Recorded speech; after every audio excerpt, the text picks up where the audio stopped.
Beautiful art লাইফের পক্ষ থেকে সবাইকে জানাই অসংখ্য ধন্যবাদ আগের পরীক্ষার ভিডিওটা দেখার জন্য। কিন্তু তোমরা কমেন্টে জানাওনি কার কেমন লেগেছে, প্লিজ একটু জানিয়ে দিও। আর এবারের ভিডিওটা আরো ছোটদের জন্য, যারা ফিগার আঁকতে পারো না অথচ পরীক্ষা দেবে PP1 তাদের জন্য। এখানে আমি খুব সহজভাবে একটা হাঁস এঁকে দিলাম, তারপরে সামনে আর পিছনে আরো দুটো হাঁস এঁকে দিলাম, জল করে দিলাম, আর ওপরে গাছ করে দিলাম, তার ওপরে সূর্য।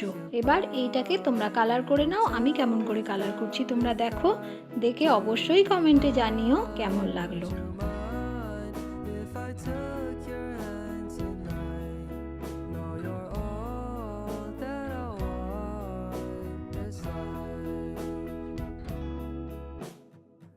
Imagine if